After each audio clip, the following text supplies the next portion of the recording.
As promised, guys, we're going to talk about a lot today. Of course, the record's out, you're on tour, but I got to just first of all say congratulations on 20 years. Yeah. I mean, that is just, thank you. Thank you very much. Thank you. Thank you. I want to start there because I feel like there are lessons to be learned from you guys for people like me who aren't in a band, just for personal relationships. I mean, how do you make it work for that long? How do you coexist for 20 years? You know, one thing I like to always think about is that we're friends first, and then music second. I think like if you set that up, you know, got this huge daunting schedule or tour that you have to look forward to, and the first thing you want to do is to be friends before you're being trapped on the bus or trapped in the studio or trapped backstage. So having that kinship and almost humorish kinship, you know, like a fraternal spirit, sort of first, and then let's concentrate on the music. First, it's doctor, you ready to rock? Okay, let's go. As Jake said in our 2000th show video, we're not lovers, but we could be. We had a system called Beers and Tears. Yep. Okay. Where if somebody was upset, we'd be like, let's sit down and have a couple beers and just talk it out. Because we learned if we were ending a tour with 2 weeks off and someone was upset and you didn't talk about it, then you come back with some baggage and you don't even remember what you were pissed about. You're just pissed. Yeah. So we kind of figured that if there's an issue, you just got to squash it. Right. And then over time, you know, Beers and Tears solved a lot of problems. Amen. You need a T-shirt. That needs to be a merch idea. Beers and Tears. I love that. And address it and move on. I think that's a healthy way to approach it for sure. You talk about the kinship and friendship coming first. What was the initial concept for this band? I mean, surely it couldn't have been, you know, let's be a band for 20 years, have 11 studio albums. What was like the initial concept or idea for Umphrey McGee? We were just trying to not get a job sitting behind a desk, you know? Saw all of our friends graduating from Notre Dame, and we're like, we don't want to do that, you know? Yeah. Yeah, I think we had a lot. We kind of found each other at University of Notre Dame in South Bend, just as like-minded people. There wasn't a big music scene there, so we kept running into each other late night in bars and stuff, and would end up going over to Brennan's house and having a late night jam. And I feel like that's kind of where things got started. And then you know, we wanted to make music for a career and figured why not give it a shot and see what we could do. You've done quite a bit over the past 20 years. You know, you grow up, anybody who wants to be a musician growing up, you can probably spend your entire adolescence or really life until that first record imagining, you know, this is what I'm going to do on my debut album. You know, you're going to imagine the artwork and the songs we want it to say. No one can possibly dream as far as you guys have gone with this 11 studio album. So I'm curious to ask you guys, when you enter the studio to record the 11th studio album, what's your approach? Like, what are you trying to accomplish at that point in time?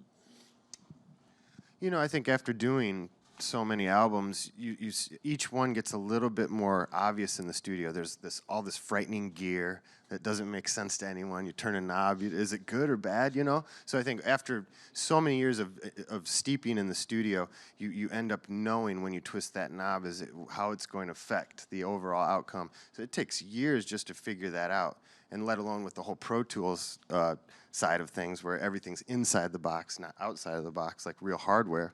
Where back in the day, people used to twist knobs. Now it's mouse knobs, you know.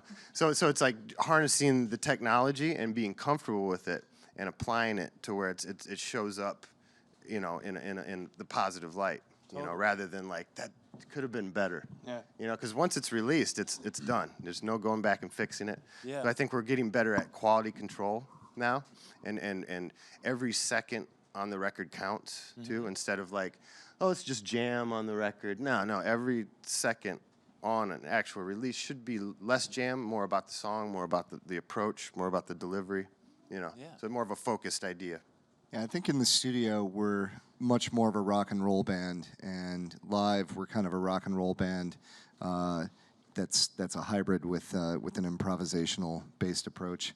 But yeah, we've always gone into the studio and tried to really get, you know, what is the most definitive version of a song. So really treating the studio and a live thing as two completely separate, different animals. Yeah, and there's a beautiful marriage too, because you listen to the record, you fall in love with the song, and then you give it an entirely different new life at the live show, which you guys have been known to do. You know, you mentioned the sort of the analog past, right, of the manual knob versus what we have now on digital on the computers and it being inside the box. You know, we have the beautiful artwork here for the record, It's Not Us, and it's a typewriter. Is this any sort of commentary on a preference for the analog days or a preference for the past? Maybe not necessarily. Just this automatic, because now we're considered a classic rock band now, right? So it just has like this classic imagery to it, and it really pops like on an LP cover. Something so big and simple and mechanical at the same time just seemed kind of cool, and with all this futuristic graphics and everything's on the cusp of the next newest thing, it's like we kind of went backwards with the imagery. Yeah. You know? And then it's just this big image too. Everything's sort of microscopic, you know. Things pop, the edges pop. And it's like, what is this thing right here? You know. It's a great cover. I really like it. I gotta ask, with 6 people in the act, what is the process like when it comes to artwork for projects? I mean, is this something you guys get together and you each have your own image of what you think the record's gonna look like? I would say that coming from, hello everyone. Hot mic. I would say that coming from the compositional part to the sonic mixing part to even the artistic part. Sometimes the way we work is it's just in the moment. It's not we're not overthinking it. It's not conceptual or preconceived. We tend to go in and seeing what moving parts are really working at that moment, so we can really get some like artistic juice flowing and like really create something juicy, and like hopefully be able to put it together later and then figure out a concept that is not necessarily too over analytical or too over dramatic. That's kind of how we are. We'd like to keep things a little more lighthearted and more eclectic. Yeah. Definitely. Like less of the fantasy rock, more of real rock. Yeah. America rock kind of vibe, It's like Midwest steelworker rock. Yes. A little bit of that with the technicality and the Right. progressiveness. It's like you can't take yourself too seriously, Yeah. but then serious enough to write some good songs and Totally. have your own kind of fingerprint thing going on with Yeah. it. I like Steelworker Rock. Let's Yeah, get that. yeah, Let's make that a thing. It's Not Us. Now, this dates back the title to the Cubs somehow, right? I've heard this story, but I've never been told it. What's the backstory with the title of the record? It's Not Us. Where's that come from? Well, the title, it's weird because the whole process starts with you go in the studio, you record the songs, you don't know what's going to make the cut. Right. So you don't even know what it's going to be called yet. So you don't even have a cover. But the story about the Cubs, it doesn't really have anything to do with the name. But the idea for getting into the studio, I was at a Cubs game on a day off, and I was just feeling very lucky about where I was in my life, and I was like, okay, we're about to have a 20th anniversary. If we can get into the studio by November, December, we'll be able to have this for our 20th instead of coming out and playing old songs because we have so many hits to play.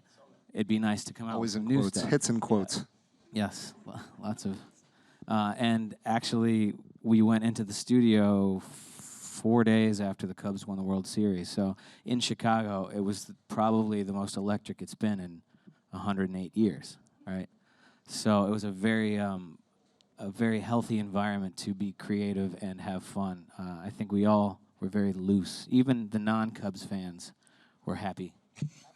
I don't know if healthy is the word that I would use. I don't know about healthy, but it was certainly celebratory, exuberant. The album opens on a track called "The Silent Type." It's the lead single off the record. Our fans here in studio got to enjoy before you guys came out. Such a great open to the record, and I imagine would make for a great open to a show. Where is that going to fall on the set list? I know you guys always change up the set list, but is that an opener? Is that an opener contender? That song? Brendan?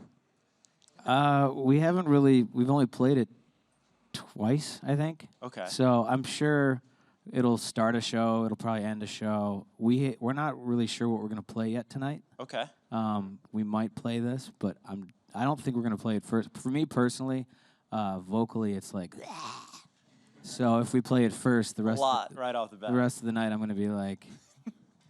Yeah, and because we're doing this live now, and Bayless sings all night, we did the Guns N' Roses thing with the song where we move it down a half step, So it's just that little half step, that highest note that he has to hit in the song is just that much easier, and it's gonna be that much more sure. Yeah. So we're like, he's like, can we just please knock this down a half step? And we're like, sure.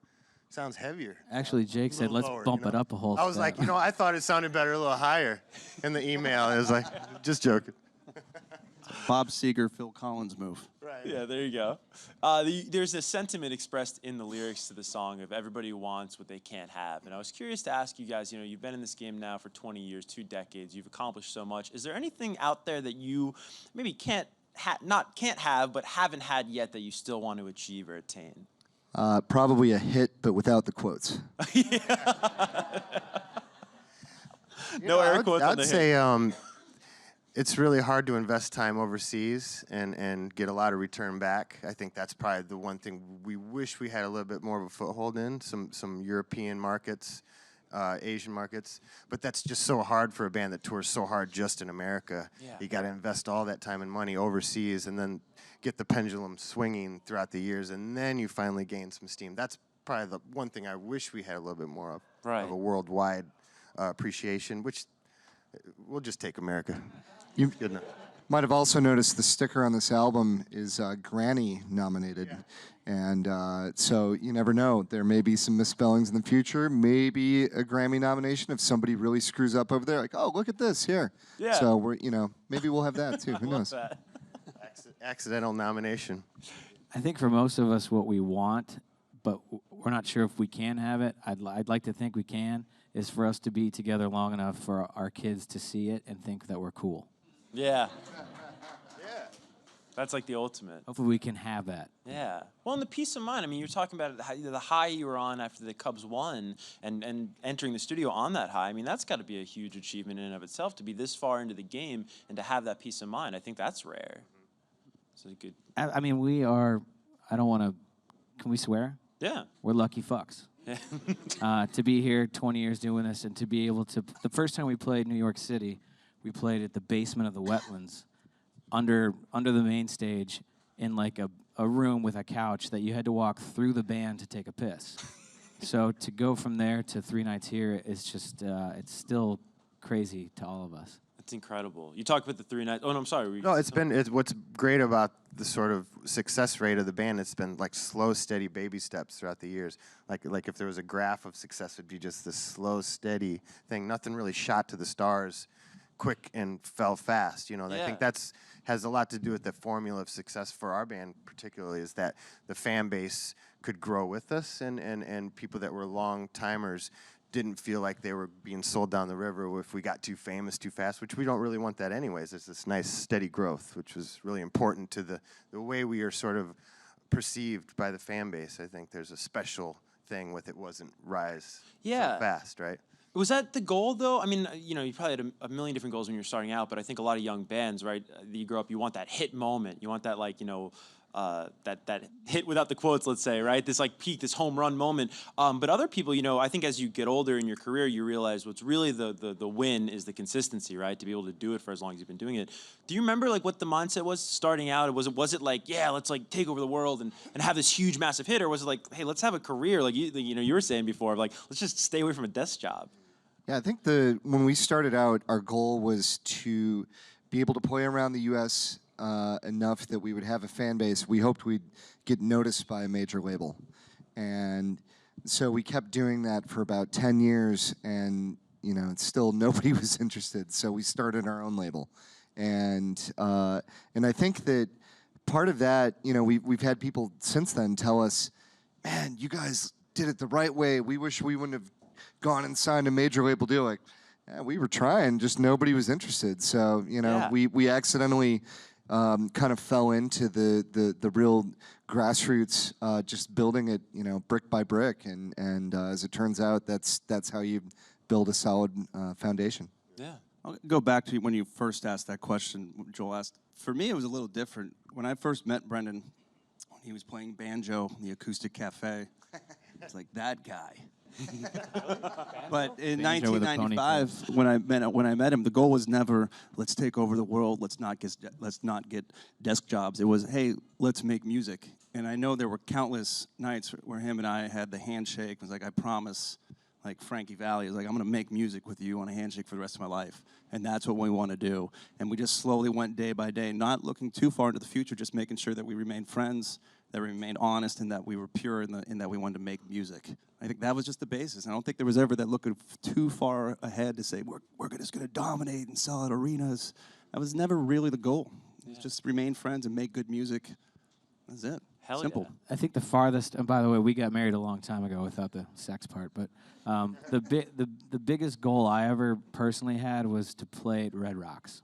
Okay. And just even the opening band, whatever, and now we're doing 3 nights. So That's insane. Congratulations. yeah, That's amazing. thank you.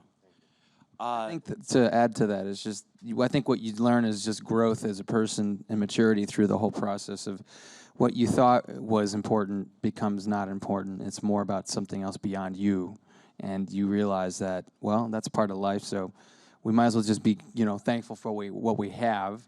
And then finally just, lighten up a little bit and just enjoy the ride. Exactly. Yeah, music is just out there, and we're only conduits for it. I think that's something that, as a musician on stage, is really important to remember. That it's not us. But really, that's true. It's when you have those the best and the brightest musical moments, is because you're channeling something and you're listening to each other and you're doing something together. Yeah. Rock has changed so much since you guys, to bring up 1995. Rock, not only how it sounds, but really where it stands in sort of the music place of today, the minds of music fans today. It's just in a vastly different place. Some say for better, some say for worse, than it was in 1995. To me, as somebody who grew up, in the 90s as a young kid and loved rock music, and to this day love music like It's Not Us, I feel like there's a little bit of like the danger missing, or the unpredictability of rock. I used to get like scared by some rock stars when I was a kid. Maybe it was just being a kid, but it was kind of like that was part of the romance of rock and roll. Well, even rock and roll in itself it seems to be missing these days. Well, you know what I mean? All So due I'm curious for you guys to have had a first row seat to that change in the genre. What is your opinion? Like, what makes great rock? Do you think rock needs more of that I'm alluding to? more real blood and guts human qualities. Yeah. And again, with the technology, anyone can kind of be some badass in the studio now. So to really be a legitimate act, you have to physically be able to pull this stuff off, not have a bag of tricks back here with knobs on it. Yeah. Like and too much delay and too much reverb and all that stuff. You got to be able to facilitate the parts and play that stuff accurately, and venture outside of the rock and roll box like a jazz musician. And veer and course and try to come up with new things and then bring it to the rock forum, even though it's got a jazz sensibility. Play it with a bunch of ass, a bunch of power and electricity.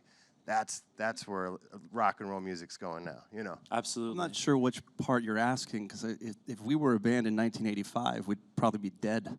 Yeah. Yeah. So it's kind of good that things have changed.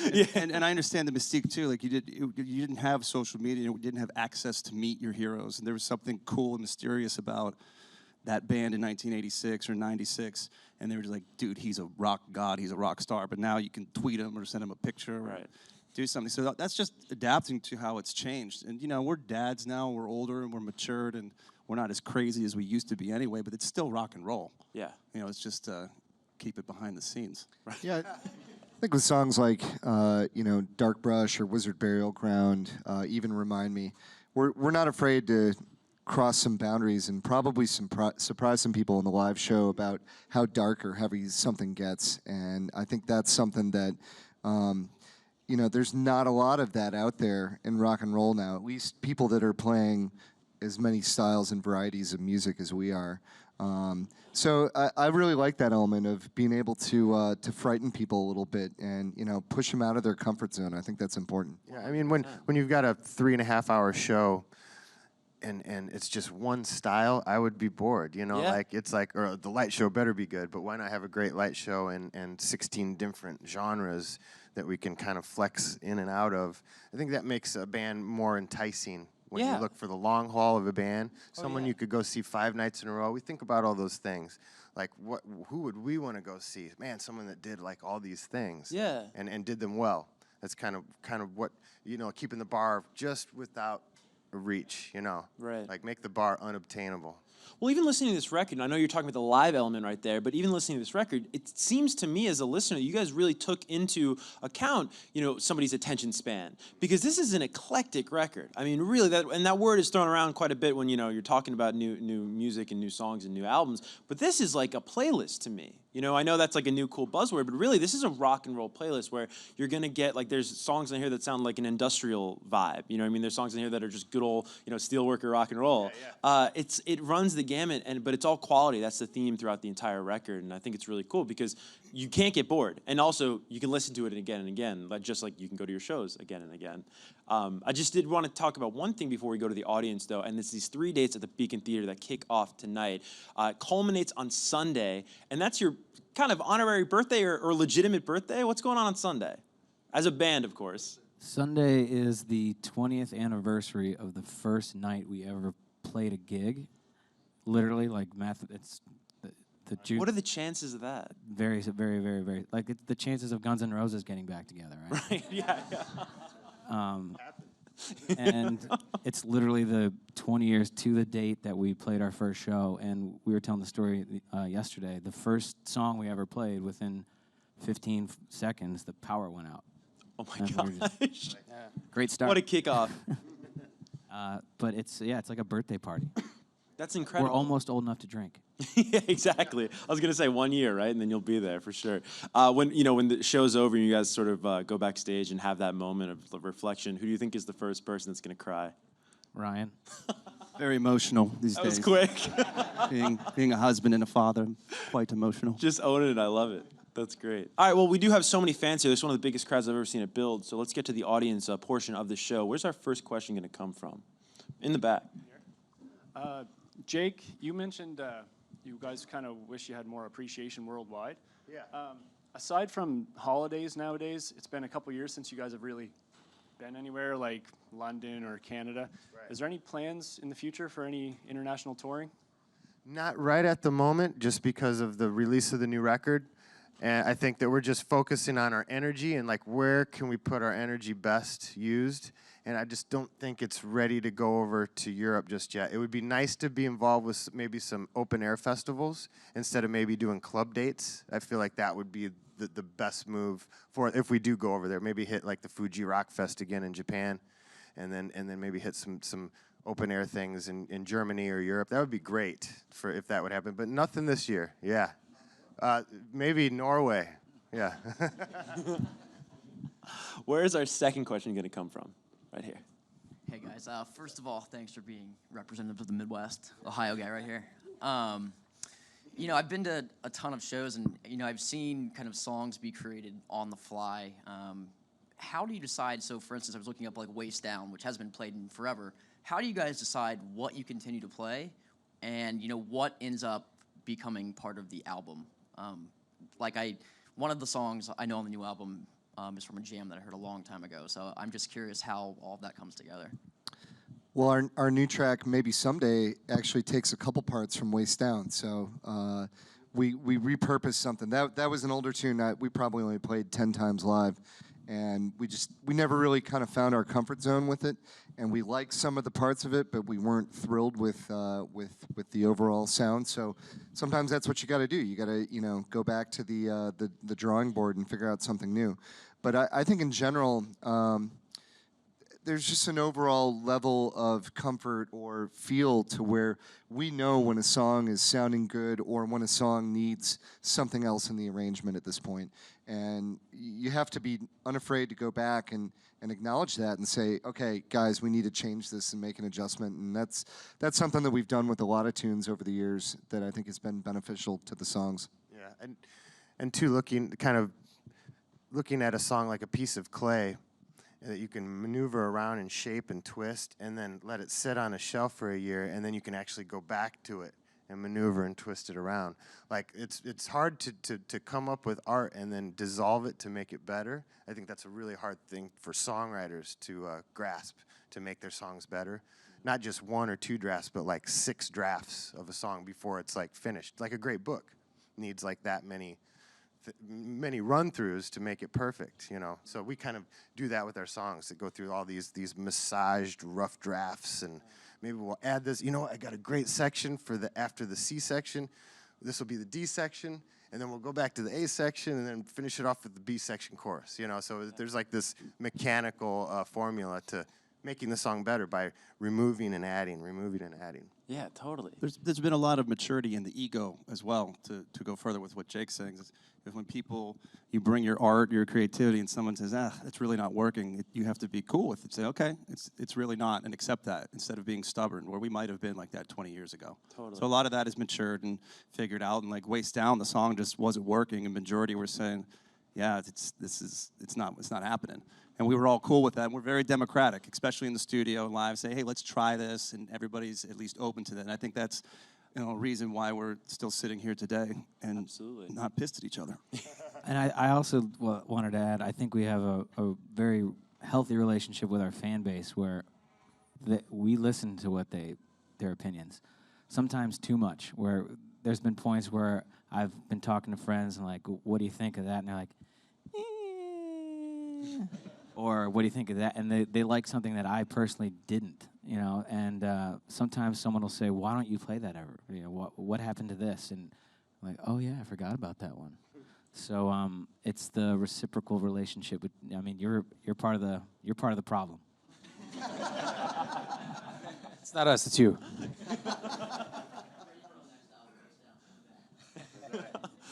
We do have time for one final studio audience question right here. Hi. Hey, Mandy. Hi. I wanted to say congratulations. I think the album is fantastic. I think it's a perfect representation of where you guys are right now, and it's appreciative that you guys understand and celebrate that it is not just you and it's us, and it's a channel, and we appreciate that. My question is, I do think the album is perfect, but you had mentioned that there were things that were cut from the album. Is there anything that when you listen to it, you're like, oh, I wish that would have made it on there?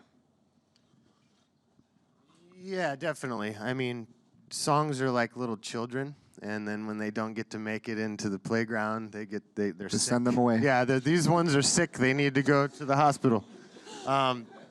No, of course, there's and like we're very democratic. So this is what destroys bands, is like this thing right here. Like, what do you mean that song? That was my favorite. And Jake and I aren't talking right now. yeah, we're not talking. We're just sitting next to each other. No, but like of course there's that personal thing, and you really have to like get rid of the ego, like Stasik was saying, and that's the only way you can decide. And then sure, there are tons of tunes that didn't make the record.